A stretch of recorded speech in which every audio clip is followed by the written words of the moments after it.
What's up, YouTube? I'm just freestyling right now. I'll tell y'all, it's been a good day though. Uh, Other than the fact that they got me twisted around on the load I was supposed to get and that kind of stuff. That's no big deal. You roll with the changes. But yeah, I'll tell you, there's a few things that's on my mind. One of them is you people got about 4 days to do a crash course in electronic logbooks. Okay. Learn about pre-trips, post-trips, all that on there, and showing you have to use the macros on there and actually show, the post-trip DVR on the post-trip, but an actual macro on the pre-trip and post-trip. There's only a couple of approved computer logs, people. There's just a few. They're not all approved, so you go out and buy you an electronic logbook and you get in the scale house and it's not approved. What are they going to tell you? They're going to say, well, that's the same as running without a logbook. What you going to do then? So you better find out, do your research on what you're buying. Okay? I hate to bring you bad news. One that you can trust, this is all I'm going to say about one that you can trust, okay, is PeopleNet. All right? I'm not plugging them because they paying me. I'm plugging me because the dang thing works. And they've got GPS that you pay for extra, and I paid for it, and it's worth it. And it take you right to the door. Yeah, you want to have a backup system. Yes, they fail and cut out in between. There's gaps in the trip. But for the most part, at least the end part of the trip, that's the most important part, is getting there. Door to door, it's top shelf. Now, somebody asked me about a radio. This is mine. It's the Cobra 29. It's the Cobra 29 WXNW, sound tracker, night watch, all that stuff. I'll tell you, I've got a Cobra 2.1 that was made in 1978. It had the echo board in it. It wasn't worth turning up or changing over. It would have cost me more than getting a new radio, I'm sorry. And the insides of it, changing them over, taking the echo board out and actually, putting a power board in it. This one is just turned up. There's no power board in it. You can add stuff like that, but you don't want to use the internal antenna because it'll give you cancer. They say the RF frequency inside your truck, it's in your manual of your truck. Read it. It says any radio turned up over the 4 watts that they say they come with, can give you cancer if you plug it into the internal antenna. Plus it squeals over the AM FM radio, so it's useless. Run a bird perch on the driver's side. Alright, so that's just a little something about radios. Like I said, I still have, the other one still works, the 7821. So if you want to get a Cobra 2.1 or a Cobra 2.9, they're both awesome radios. That's not just your screen freaking out. That's a color changing diode that I put in there. When the light went out, I replaced it with that. I replace things that need to be done. But yeah, it's cool and I wanted that. So, why not get that? So anyway, Music Man did this. He's passed away now, but he was awesome. Like I said in a different video, he relayed traffic for the military during the tsunami in the Yucatan Peninsula. He helped save lives because the military could not quite reach the people in the affected areas on their ham radios, but he relayed what they were saying back and forth and kept the conversation because he had power to be a go-between. Okay, he was awesome. So he was in Georgia. Music Man, I tell you, a lot of people miss you because you had some skills. So, and I've had this checked at Big Dummy's CB shop, Horse Cave, Kentucky. Timeless Trends. You can go there, you can trust them. He put it on the meter, it was perfect. I just put a new coax on it. I'm gonna get a new key switch for my mic, for an astatic mic. I run an astatic noise canceling. The insides of it is exactly the same as the Road King. It's just a matter of preference whether you want an astatic or a Road King mic. That's this thing here, hanging up. And if I can hit a light on it, I will. Just so you can see what I got here. This one here, that's the brightest level. Okay, so astatic, you know, microphone. There we go. We'll get it right in a second. There, astatic, A-S-T-A-T-I-C, astatic. So that's what I run. So anyways, yeah, that's a good radio if you want a Cobra 2 one. They're just as good as these. If you get them turned up, there's just a few less switches. Okay, what do you want? And hey, if you're rich, buy a Galaxy. You know, let's get real about it. It's a 10-meter ham radio. You have to have it changed over to AM CB frequency, and you're going to be putting out probably a 35 watts, 37 watts as compared to the most you'll get out of this one here is probably, I don't know, 2024 with a power board. Depends on what you want to do to it. So, and I don't recommend getting a powered mic. Don't get a powered mic. It's useless whenever the 9-volt dies in it. You don't have a mic. So keep a spare radio, keep a spare microphone. I didn't really want to get too in-depth into CB radios. Really, I wanted to show a little bit here. What this video really is about is, I was talking to a driver, and he said they're cutting his fuel. And I said, what do you mean they're cutting your fuel? He said, man, I'm at the fuel aisle now, and my company says you're only allowed to get this many gallons today and this many gallons tomorrow. I'm like, what? Dude, what are they going to do when you're on the side of the road? Man, they're playing games with this guy. And I don't know if your company's doing that or not. Owner-operators don't have that problem. If you got freight, you got fuel, it's all good. Pump it and run it. I told him how to buy a truck. I taught him some stuff, and we're just sitting there, and he liked the stereo system on my truck. I'm sitting here, you know, basing and stuff. And he's like, you know what? He come back over to my truck because we were talking about the lights in his truck. I said, yeah, I run black lights so I can see my drinks and stuff, but I want to get a blue light. Some of them LED strips or something. He says, you know, and he, you know, had his own. I said, I really like that light in your truck. He said, really? I said, yeah. He said, well, I like your light. I said, well, I want to add your kind to mine and have, you know, floor lights that's not red, you know, because I can hit a switch and, I mean, it lights up red. You know, that came with the truck.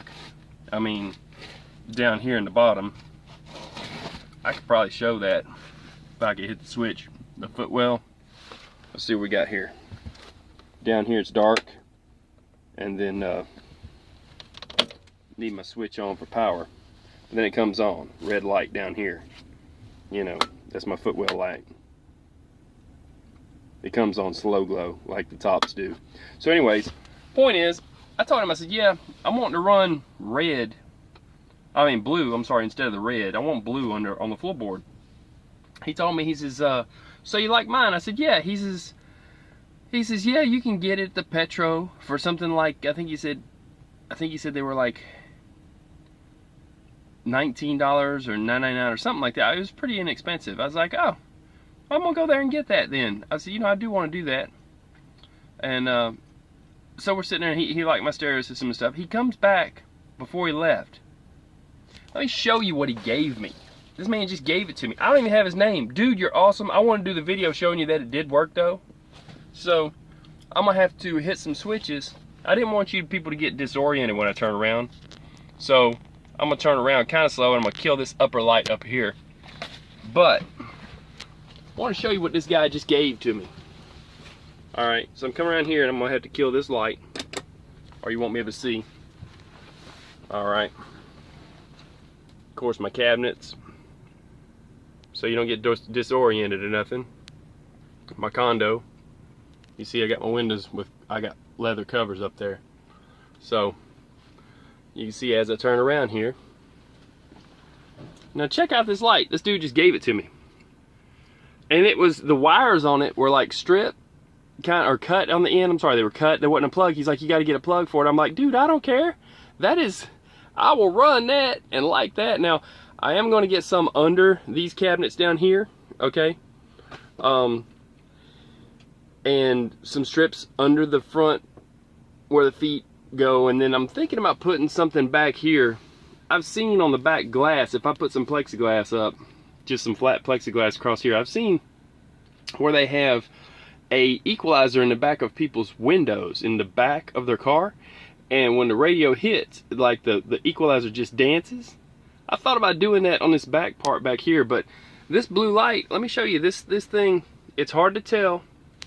I'll have to show, I guess my best way to do it is show my shirt how it changes a bit, because it ain't gonna show much on light. But let's try to turn off these upper lights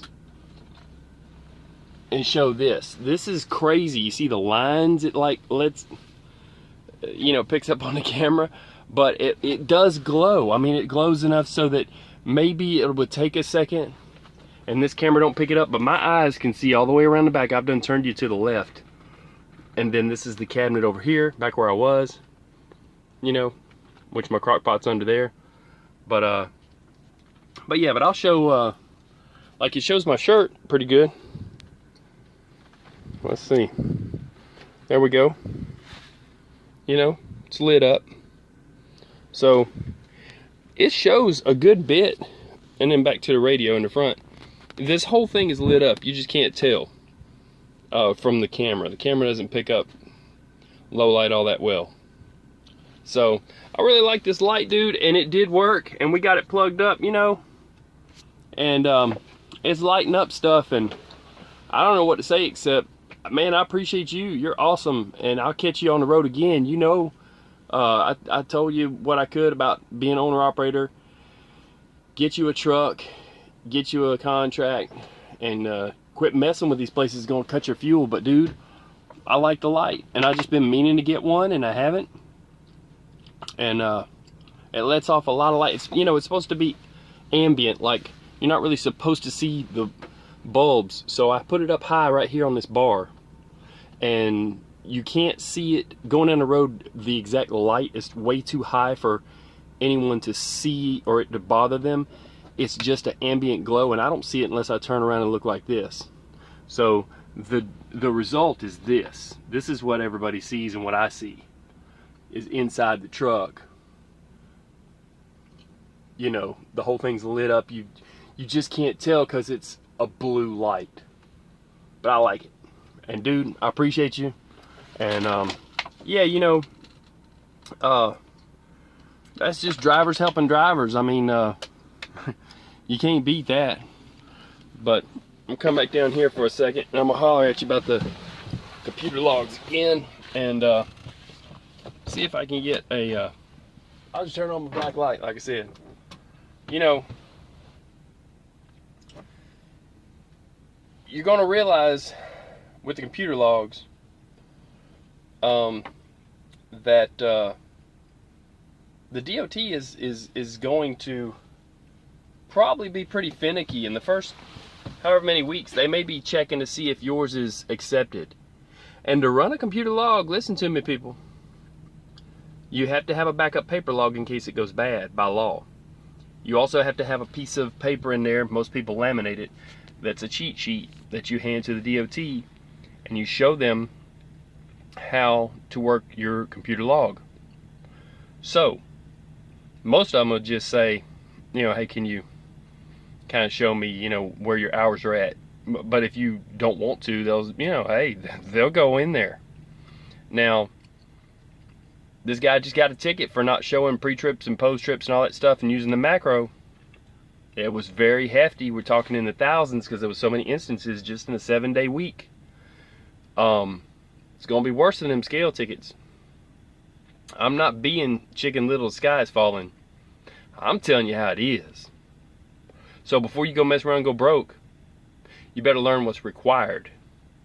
Now, the good thing is it's going to count your hours, and you're not going to be counting hours when you're off. The bad thing is when you're out, and you got to stop before you're out, or you'll be in violation. So with that, I'll tell you, cattle haulers are going to get an exemption because they're hauling animals that have to, it's cruelty to animals, but they got to get there or it could kill them. They've got a certain amount of time. And anybody knows that hauls pigs, well, not everybody, because I've told a lot of guys that don't, but if you've been in it for a minute and you know a little something, if you're a pig hauler, you get out in traffic and it's a hot day, you may have to call the fire department and have them come out and hose down the pigs, because pigs can't sweat. they could die. You could lose a whole load. So that's part of the reason they want to keep them in transit. It's part of the reason they're going to get an exemption. But they're actually doing testing right now with some pig haulers and cattle haulers that they're going to try to not have an exemption for them either. I understand that the state, I want to say it's state of Indiana, is lobbying just to have their whole state exempt, but you can't do that from a federal mandate on federal commercial, that's not going to happen. The whole thing's going through. You're going to have a computer log. The law don't say it has to work. So, and you diehards, well, you got to have a paper log in there to back you up, but you got to have a computer log in there. So you show them the computer log, and if it ain't working, well, I can't say nothing to you. You run a computer log, you still legal. They gonna look at you sideways. But I'm just being honest. So it's the honest truth. Honest truth is, if it goes bad, you're supposed to have a logbook to back it up. Now, it all works off GPS, So, yeah, 4 days, It's fixing to be 3 that you got to do a crash course in computer logs. Your company will hook you up, or if you're owner operator, you're gonna have to go through and learn how to use the macros. Every time you stop, you're gonna have to really, talk to that thing, talk to it every time. If you're at a guard shack, you're gonna have to tell them sometimes, hang on, I got a computer log. Hold on just a second, I'll be with you in just a second. What's your answer when you get stopped? Hang on just a second. When you pull that valve, on duty. You got to save them hours because that's your money. You got a, 70, 80 hour deal, or 60, 70, my bad. I'm trying to give myself 10 extra hours. That'd be nice. No, 60, 70 hour rule. What you got going on, you've got to get a college education, and you got 3 days to do it on those computer logs. So I'll try to drop a video on it specifically, but to be honest with you, it's just like everything else. You log in, you start your day, with your pre-trip, run till you got to take a 30-minute break. Do not go over, not even by a minute. Violation. So what you want to do is plan your lunch breaks, plan where you're going to shut down, and use the Trucker Path app. Listen to me, you need that app. Only way you're going to make it with a computer log is the Trucker Path app. TruckerPath. They're not paying me, they just doing the job. Set it up, look at where your route's going to be, look where you're going to wind up out of hours. Next time you take a lunch break, go in and see, how many miles you got to go, and then you'll figure on your GPS and all about where you'll be, and you can maximize your hours for that day. You'll find truck stops you didn't even know about, mom and pops. So for the guys that ain't been out here long, you don't know where every truck stop's at, you can find them, and they're not always a Love's or a Pilot or a TA. We're talking mom and pops, independent jobbers. So that's where you're going to park for the night, because it's closer to your delivery. Maximize your hours. Wake up, people. Trucker Path. Alright, that's it for this. I'm at 18 minutes, 19. Y'all stay safe. I'm out. I'm going to bring you another one. I'll do a little bit of work on a computer log it as soon as I can, but hey, I make no promises, man. Trucking, look, this load here, crapped out, sent me somewhere else. Y'all stay safe. That's it. I'm out. Peace.